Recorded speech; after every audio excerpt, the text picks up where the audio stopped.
Gabriel. E aí, Camila? Eu sou Camila Souza e esse é o podcast do Surreal Politique, mais um canal para falarmos sobre o que acontece no Brasil e no mundo. Eu sou Gabriel Félix e toda semana falaremos aqui sobre política nacional e internacional. No programa de hoje, falaremos sobre as movimentações dos governadores de direita na corrida presidencial de 2026 e as reações da família Bolsonaro. E no segundo bloco falaremos sobre o aumento da tensão entre Trump e Maduro e o avanço de navios de guerra americanos em direção à costa venezuelana. Bom, Gabriel, estamos chegando a um momento muito importante da política brasileira. Nos próximos dias começa o julgamento do ex-presidente Jair Bolsonaro, que deve mexer não só com o futuro político dele, mas também com os rumos da direita no país. Paralelamente, os aliados de Bolsonaro e outros governadores de direita já se movimentam para ver quem vai herdar, né, essa base eleitoral na próxima eleição presidencial. Entre os mais cotados, aparecem governadores de diferentes partidos, cada um tentando se posicionar como herdeiro político desse eleitorado. Gosto de dizer que a direita está fazendo o inventário do bolsonarismo, né? A gente vai descobrir aí quem vai ser o herdeiro. E eu queria que você explicasse um pouco melhor esse cenário e quem são esses personagens que estão se colocando no jogo. Pois é, Camila, um deles, acho que para começar, é o Romeu Zema, governador de Minas Gerais, do Partido Novo. Ele deu uma entrevista ao Roda Viva na última semana, que foi questionado sobre o Carlos Bolsonaro ter chamado os governadores de ratos. Na resposta, ele disse que não é uma pessoa beliscosa, né, quando queria dizer belicosa. Além disso, Zema tem feito declarações cada vez mais radicais. Ele colocou em dúvida a existência da ditadura militar no Brasil em entrevista à Folha, afirmou à BBC que moradores de rua deviam ser removidos à força, atacou o Bolsa Família e mostrou desconhecimento sobre o funcionamento do programa, e ele tem buscado dialogar mais com a direita radical, que impulsionou o bolsonarismo. Até porque o partido dele não costuma fazer alianças com partidos do Centrão, né? Ou seja, ele tenta radicalizar o discurso para disputar esse espaço que o Bolsonaro ocupava, né? Ele tenta ser o Bolsonaro 2. Já os outros candidatos são mais próximos do Centrão, como o Ratinho Júnior, governador do Paraná, do PSD, partido de Gilberto Kassab. O Ratinho é um político que soube aproveitar o nome do pai, além da rede de emissoras da família no Paraná, e surfou na onda bolsonarista a partir de 2018. Um dos carros-chefe da gestão dele foi a criação de mais de 200 escolas militares no estado, embora nem todas tenham sido construídas do zero. Muitas eram escolas públicas que foram transformadas em colégios militares. O Ratinho nunca renegou o bolsonarismo, mesmo depois do Bolsonaro ter tentado sabotar o candidato que ele apoiava à prefeitura de Curitiba no ano passado. O PSD tem ainda outro governador presidenciável, que é o Eduardo Leite, do Rio Grande do Sul. Mas a candidatura dele não decola, talvez porque seja o único dessa lista que não é aliado direto do Bolsonaro. Ele já disse que não daria anistia ao ex-presidente e foi o único a não participar das manifestações bolsonaristas contra o STF. O Leite tenta se viabilizar a partir do centro ou da centro-direita, mas encontra dificuldades num cenário tão polarizado. O Leite ele se coloca como um candidato ponderado, né? Que tenta ver o que o campo progressista traz de melhor, tem um discurso muito polido mesmo, né? Muito educado e uma postura que não é agressiva, mas realmente é muito difícil é, decolar mesmo num momento em que não se sabe para que lado ainda a política vai, né? A gente tem aí o que, né, vem aí pelos próximos dias do julgamento do Bolsonaro, mas a gente ainda não sabe o que vai acontecer politicamente para além de uma provável condenação, né? A gente não sabe como que politicamente isso vai reverberar. E daí, nesse momento, ele não agrada nem a esquerda e nem a direita. Pois é, eu até acho que se ele chegar no segundo turno ele ganha contra qualquer um, mas o problema é chegar no segundo turno, né? Porque o candidato bolsonarista e o candidato do PT, eles já entram ali com 15, 20% pelo menos. Sim. E isso já praticamente coloca o candidato no segundo turno. As pesquisas mostram isso, né? Que o segundo turno deve ser entre um candidato apoiado por Bolsonaro e um candidato do PT, que provavelmente vai ser o próprio Lula. Outro nome, Camila, é o Ronaldo Caiado, governador de Goiás, do União Brasil, partido que recentemente formou uma federação com progressistas, criando o União Progressista, que não é nem um pouco progressista e nem tão unido assim também. O União Brasil já tinha surgido da fusão do DEM com o PSL, que foi esvaziado após a saída do Bolsonaro, que brigou com o Bivar. O Caiado é um político mais à direita do que o Ratinho, talvez mais do que todos os outros, com exceção do próprio Bolsonaro. Ele tem uma ligação histórica com o setor ruralista. Foi candidato à presidência lá em 89 e na época era um dos líderes da União Democrática Ruralista, UDR, um grupo de grandes fazendeiros que se sentiam ameaçados por políticas de esquerda no final da ditadura. A UDR foi o embrião da atual bancada ruralista. Vale lembrar que o Caiado chegou a romper com o Bolsonaro durante a pandemia, já que, sendo médico, ele discordou publicamente da posição do presidente contra vacinas e lockdowns, mas logo depois fez as pazes de novo. E por fim, e talvez o mais importante de todos, por ser o mais conhecido e melhor colocado nas pesquisas, Tarcísio de Freitas, governador de São Paulo, hoje no Republicanos, partido ligado à Igreja Universal, mas o Tarcísio está se movimentando para se filiar ao PL, legenda do Jair Bolsonaro. Isso porque o PL tem a maior bancada da Câmara, recebendo, portanto, mais recursos do fundo eleitoral, e também porque carrega o número 22, o mesmo do Bolsonaro, né? Dá mais força eleitoral do que o 10 do Republicanos. Inclusive, a jornalista Ana Clara Costa trouxe uma informação interessante no último Foro de Teresina, que na eleição para o governo de São Paulo, em 2022, mais de 500 mil votos foram anulados porque foram digitados no 22 para governador, que não tinha candidato. O candidato apoiado por Bolsonaro era do Republicanos, número 10. Se o Tarcísio tivesse no PL, ele poderia ter obtido ainda mais votos. Considerando que aquela eleição presidencial foi decidida por 2 milhões de votos, 500 mil faz bastante diferença. E em meio a todo esse movimento dos governadores, tem também um fato novo vindo aí de dentro da própria família Bolsonaro, né? Recentemente, o Eduardo Bolsonaro deu uma entrevista ao Metrópolis e falou da possibilidade de saída do Bolsonaro, né, da família, né, Bolsonaro do PL, e também declarou abertamente o interesse em disputar a presidência em 2026. Mas, claro, somente se o pai não puder concorrer. O que não vai acontecer, já que Jair Bolsonaro está inelegível até 2030, por decisão do TSE. Gabriel, como você enxerga essa movimentação do Eduardo Bolsonaro? Ele pode ser de fato um nome competitivo dentro da direita ou é só mais uma birra do 03? Não, nome competitivo ele é. Se ele entrar, eu não sei exatamente para qual partido ele pode ir, se ele sair do PL. Mas se ele entrar disputando, por exemplo, com o Tarcísio de Freitas, com o Ratinho Júnior, eu acho que por carregar o nome do Bolsonaro, como a gente falou aqui agora há pouco no comentário sobre o Leite, que quem entra com o apoio do Bolsonaro já entra ali com 15, 20%, eu acho que ele desbancaria um desses governadores da direita e iria para o segundo turno. Mas aí chega no segundo turno, os outros candidatos são mais competitivos do que ele. Inclusive a Michelle é mais competitiva do que ele, as pesquisas estão mostrando. E assim, ele tá nos Estados Unidos, ele não quer voltar pro Brasil, ele pediu agora essa semana pro Hugo Mota para continuar o mandato dele a partir acho que da Flórida que ele mora. Mandato online? E ele acha que se pisar no Brasil ele vai ser preso, o que talvez seja verdade. E, enfim, como é que ele vai bancar uma campanha lá dos Estados Unidos? Não faz sentido nenhum, assim. Eu acho que isso tira bastante a competitividade dele, assim, né? Eu acho que é um nome, é um nome forte para o cargo que ele já tem. Eu vejo a família Bolsonaro forte para um legislativo. Eu acho que os outros candidatos, tendo o apoio efetivo do Bolsonaro, são mais competitivos do que o próprio Eduardo, né? Uhum. Porque ele tem demonstrado uma imaturidade mesmo, eu acho que também ele demonstra uma falta de confiança mesmo, assim. Eu não sinto que os políticos do mesmo grupo, do mesmo espectro político que ele confiem nele, né? Então, eu acho que ele perde um pouco a competitividade nesse sentido.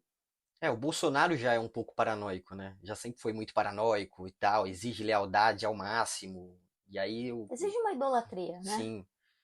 E o Eduardo Bolsonaro é o herdeiro que é a herança para ele. Sim, é.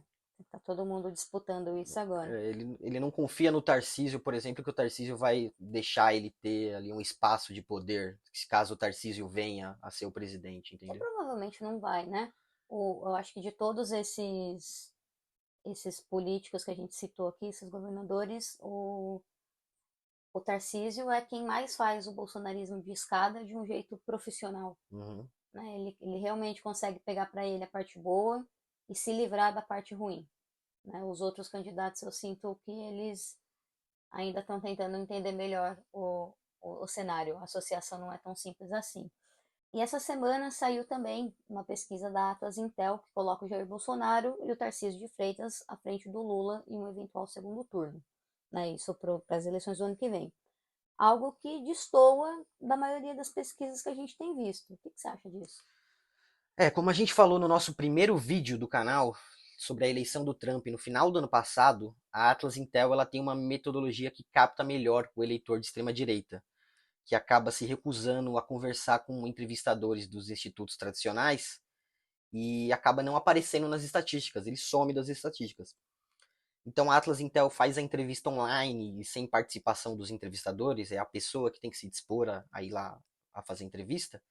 E essa metodologia tem se mostrado mais eficaz nas eleições do mundo todo. Então eles. O que mostra mesmo esse momento de rede social, né? Uhum, Por que essa discussão sobre regulamentação de rede social e da internet de maneira geral é algo tão disputado, né, uhum. entre os grupos políticos, né? Acho que a Atlas ela mostra, ela tem essa metodologia, ela mostra muito bem a importância, né? E quando a Atlas Intel destoa das outras pesquisas, é bom ficar de olho, porque geralmente é ela que está certa, né? E o Lula vem crescendo nas outras pesquisas recentemente. Acho que muito impulsionado também por esse negócio do tarifaço e tal. Mas a Atlas mostrou ali que ainda tem que manter o sinal de alerta. Ainda tem muita coisa para acontecer no governo. Vai Sim. ter a isenção do imposto de renda no ano que vem, O o próprio julgamento do Bolsonaro. próprio julgamento do Bolsonaro, vai uma série de medidas aí do governo também voltadas para a população mais pobre, Vale Gás e tal. Isso pode ajudar a impulsionar de novo o governo Lula, mas o cenário hoje está muito polarizado, né? Sim. O Bolsonaro está menos de 1% na frente do Lula na Atlas Intel e o Tarcísio está 2% na frente. Estão empatados na margem de erro ainda, mas aparecem à frente. Interessante. Vamos ficar de olho nisso então. Vamos para o segundo bloco, Gabriel? Vamos sim, Camila, mas antes eu queria pedir para o pessoal se inscrever no canal e deixar o like também. Então se inscreva aí se ainda não é inscrito e deixa o like também, que ajuda muito a gente.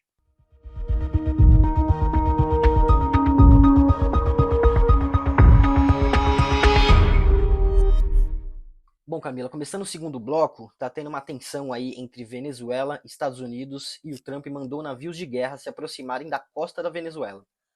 Pois é, Gabs. Os Estados Unidos enviaram 3 destroyers, aviões de vigilância e cerca de 4.000 fuzileiros navais para próximo da costa da Venezuela.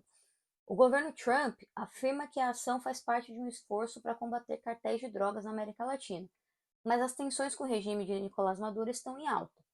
Esses 3 destroyers, sozinhos, eles têm mais poder de fogo do que toda a Marinha e Forças Armadas venezuelanas juntas, e somam 288 mísseis de ataque.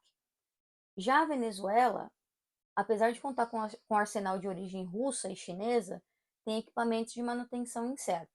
Seus 34 navios e cerca de 126 aeronaves operacionais são considerados muito inferiores em comparação aos da Força Norte-Americana. A relação diplomática entre os dois países foi rompida em 2019 e os Estados Unidos não reconhecem as últimas vitórias eleitorais de Maduro, assim como outros países. Além disso, Trump já impôs sanções rigorosas e dobrou a recompensa para 50 milhões de dólares por informações que levam à captura do presidente venezuelano. Inclusive eu mandei um e-mail para eles falando que ele tá no Palácio de Miraflores em Caracas. Você tem que cobrar a Tô sua esperando a recompensa aí, recompensa. Gabriel. Né? E o Trump acusa o Maduro de ser um dos maiores traficantes de drogas do mundo. Essa movimentação militar é vista como uma demonstração de força e como mais uma força de pressão sobre o governo Maduro, que por sua vez prometeu defender seu território. Gabriel, diante desse cenário, até que ponto estamos falando de uma ameaça real de invasão ou de uma estratégia de intimidação de Donald Trump? Pois é, temos aí a iminência de um fato inédito neste século, a possível invasão de um país da América Latina pelos Estados Unidos. Eu digo nesse século porque no passado isso aconteceu bastante, né? É raro, mas acontece muito. A última vez foi em 89, quando Bush pai invadiu o Panamá usando exatamente a mesma desculpa: depor uma ditadura ligada ao narcotráfico, a do Manuel Noriega. Antes disso, teve uma invasão muito curiosa em 83, quando os Estados Unidos ocuparam a ilha de Granada, no Caribe, que tinha um governo socialista, mas que ainda reconhecia a Rainha Elizabeth como chefe de Estado, porque Granada fazia e ainda faz parte da Commonwealth do Reino Unido. Isso gerou, na época, um problema diplomático entre Inglaterra e Estados Unidos. Né? No século XX, foram mais de uma dezena de intervenções desse tipo na América Latina. Mas dessa vez eu acho que não é o caso. Provavelmente Trump não vai invadir a Venezuela. Para começar, não é a primeira vez que ele manda navios de guerra se aproximarem da costa do país. Ele fez a mesma coisa em 2020 com a mesma justificativa, o combate ao narcotráfico. Os navios ficaram lá o ano todo e nada aconteceu. Além disso, 4.000 fuzileiros navais não são suficientes para uma invasão, e nem para um primeiro ataque. Só no primeiro mês da guerra do Iraque, os Estados Unidos enviaram mais de 150 mil soldados. O primeiro assalto ao país contou com mais de 60 mil desembarcando de uma vez. É uma discrepância muito É, grande, né? inclusive nessa invasão da ilha de Granada tinha mais soldados do que esses 4 mil fuzileiros navais. Tinha cerca de 10 mil fuzileiros, mas Granada é uma ilha de 100 mil habitantes. Né? A Venezuela tem quase 30 milhões de habitantes. E a guerra no Iraque também é um ponto importante, porque o Trump sempre criticou essa guerra desde que ele entrou na política lá em 2016. Tanto democratas quanto republicanos perderam popularidade com esse conflito, que custou mais de $1 trilhão e deixou vários soldados mortos. Uma invasão à Venezuela teria grande chance de ser igualmente custosa e desastrosa. Ou seja, é mais uma questão de ganhar disputa de narrativa do que uma real preparação para invadir. Exatamente. O que o Trump busca aqui é um espetáculo, é intimidação. Ele gosta dessa postura de mostrar força, especialmente contra países menores que não têm como retaliar. Se ele chegou a sugerir invadir o Canadá, imagina a Venezuela. Não só o Canadá, a Groenlândia também, né? E o Panamá. A lista é grande. Na questão do combate ao crime, que é a justificativa oficial, o Trump gosta de envolver os militares. Ele fez isso em Washington, D.C., convocando a Guarda Nacional e decretando calamidade na segurança pública, e agora repete a cena com os navios de guerra na costa da Venezuela. Para ele, o importante é o show.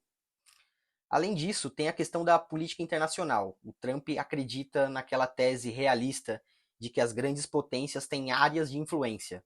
A Rússia manda no seu entorno, ali no leste europeu, e os Estados Unidos mandam aqui, na América Latina.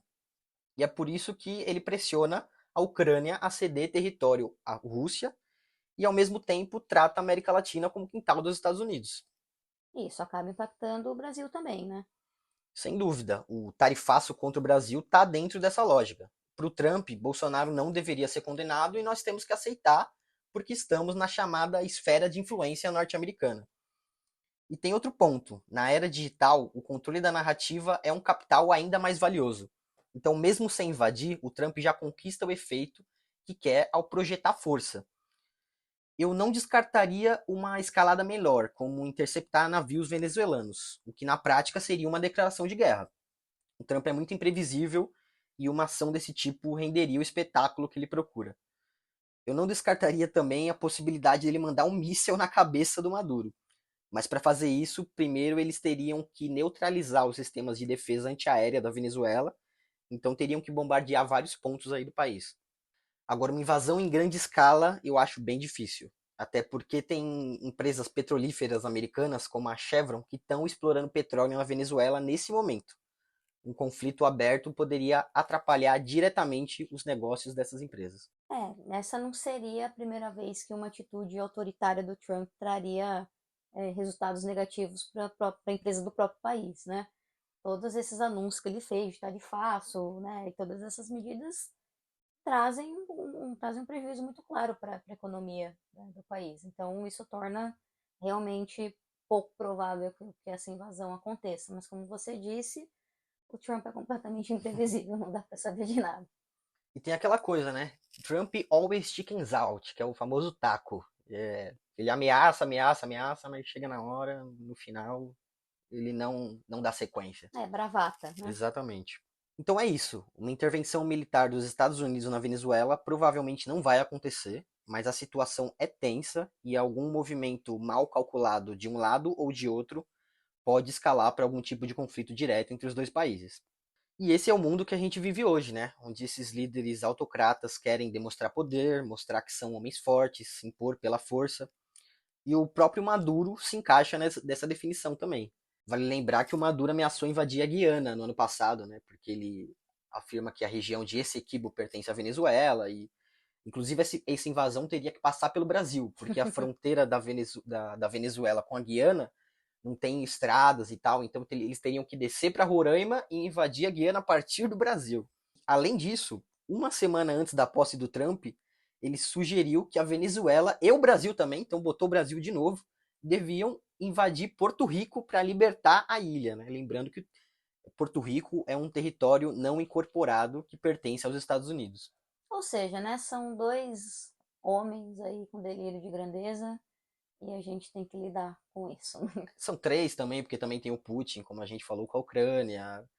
Tem vários aí. Temos projetinhos de autocratas agora. Tem aquele Bukele em El Salvador também, que já já ele acha alguma justificativa para invadir algum vizinho. É o mundo que a gente vive hoje. Esses autocratas querem demonstrar força o tempo inteiro para continuar no poder. É mais fácil do que apresentar resultados de fato, né? Ah, com certeza, sempre mais fácil.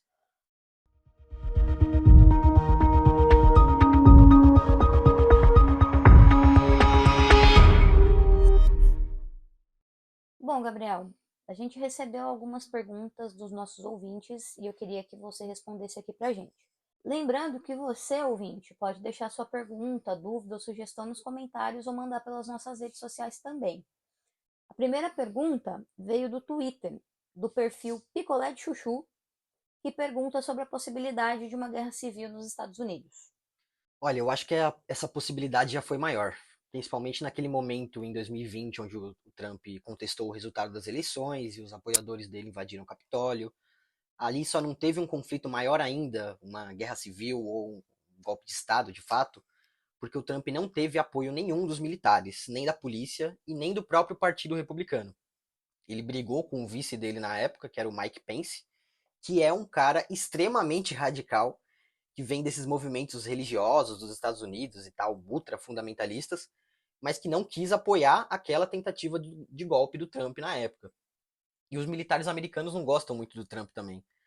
Ele não tem a mesma relação que o Bolsonaro tem com os militares daqui do Brasil.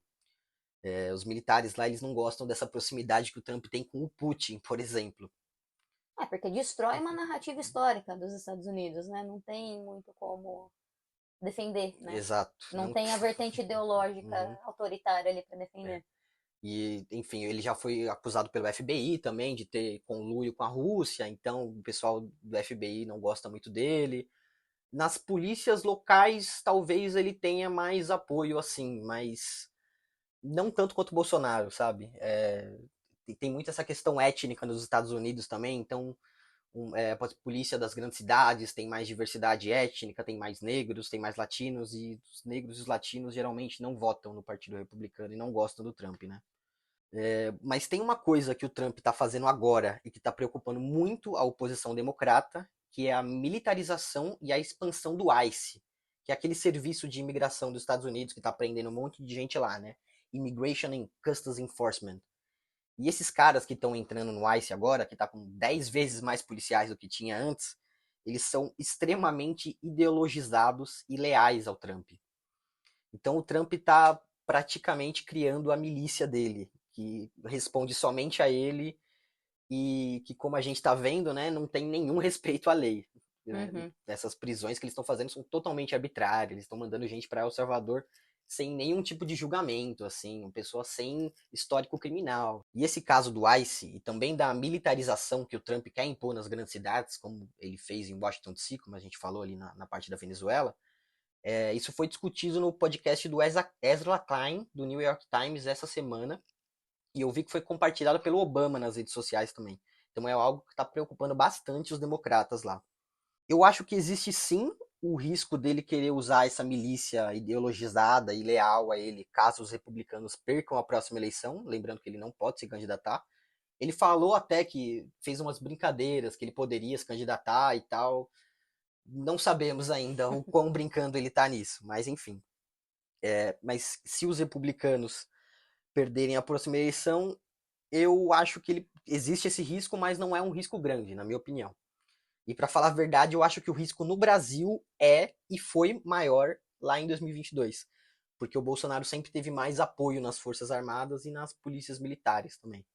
Né? E ainda assim não foi o suficiente para ele concretizar o Exatamente, golpe, né? exatamente. Nos dois casos, as instituições agiram, né, para frear o golpe de Estado. Aqui no Brasil, a gente está sendo um pouco mais producente nesse sentido, porque a gente está julgando e provavelmente vamos condenar, né, as pessoas envolvidas nessa tentativa de golpe de Estado.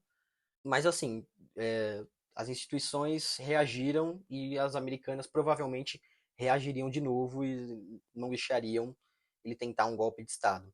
Embora as reações das autoridades americanas tenham sido extremamente brandas, né? Sim, E eu diria tanto da que ele, justiça tanto que americana. ele foi reeleito, né? É. A Então, justiça americana foi quem deixou escapar, assim, sim, porque não era para ele concorrer. A justiça julgou que ele poderia concorrer mesmo sendo. era para ele estar preso, É, né? exatamente. E ele não foi, né? Mas enfim, temos uma segunda pergunta que é do Matheus Castro e ele diz: vocês poderiam explicar o que seria esse declínio americano que vem sendo anunciado pela mídia? Realmente a soberania americana está ameaçada? Existe possibilidade de o dólar não ser mais uma moeda principal na economia? Bom, eu acho que o domínio dos Estados Unidos está diminuindo sim. Não é à toa esse recalque todo que o Donald Trump tem com a China. Né? A China virou o grande parceiro comercial de boa parte dos países, ali, dos grandes países, que tinham essa relação com os Estados Unidos, e agora ela tem essa mesma e agora ela tem a mesma influência que era monopolizada pelos americanos. Mas isso não quer dizer que os Estados Unidos vão deixar de ser influentes, né? A economia americana ainda é muito forte. Só a economia da Califórnia já é maior que a nossa aqui no Brasil. E que a maioria dos países da Europa também. A Califórnia é a quarta economia do mundo. E ainda tem esse domínio cultural dos Estados Unidos também, que a China tem mais dificuldade de superar. A gente assiste filme americano, ouve música americana, assiste série americana em streaming americano. E até por ser uma ditadura que reprime muito as produções culturais, a China não consegue se exportar culturalmente para o mundo, né? Ao contrário, por exemplo, da Coreia do Sul, que tem conseguido fazer isso com o K-pop. Que teve um investimento nisso, né? Uhum. Na divulgação da cultura ao longo do mundo. E sobre esse tema da desdolarização, aí eu sou bem cético. Inclusive, o Haddad deu uma entrevista essa semana para o UOL, onde ele foi perguntado se as tarifas que foram impostas pelo Donald Trump foram também por causa do papo de desdolarização que o Lula sempre traz. E o Haddad respondeu que não acredita nisso, porque ele não acredita na desdolarização da economia. Ele falou que acha que o dólar ainda vai ser a moeda de comércio entre os países durante muitos anos, e isso porque o dólar é mais estável do que as outras moedas. Eu até ouvi o dono da Chili Beans falando que ia usar a moeda chinesa para comprar os produtos deles agora, mas eu achei muito estranho, porque o yuan ele não é estável. A China desvaloriza a moeda dela quando ela quer aumentar as exportações. Isso não acontece com o dólar. Então, o dólar é a moeda que os agentes financeiros têm confiança. E esse papo de não usar mais dólar, para mim, é tirar os dois pés no chão. Eu gosto mais de soluções com o pé no chão. E acho que o Haddad seguiu nessa linha também quando foi perguntado sobre isso. Faz bastante sentido, né? O dólar é a moeda para o comércio geral, né? De todos os países há muito tempo, né? A balança comercial fica muito mais equilibrada com isso, né? Então, eu também acho que é uma coisa pouco provável. E a gente financeiro não gosta muito de ideia heterodoxa, de mudança, essas coisas. Tem- Teve muita gente financeira que era cético com o real, lá, com o plano real lá atrás. Uhum. Então, esse papo de desdolarização, para mim, é algo que, se acontecer, vai ser daqui a muitas décadas. Bom, a gente encerra aqui mais um episódio do podcast do Surreal Politik. Muito obrigada, Gabriel, e a quem nos acompanhou até aqui. Vamos seguir trazendo aqui para vocês análise do que realmente importa. Esperamos vocês no próximo episódio. É isso, pessoal. Muito obrigado pela companhia. Obrigada, Camila, também. E até a próxima.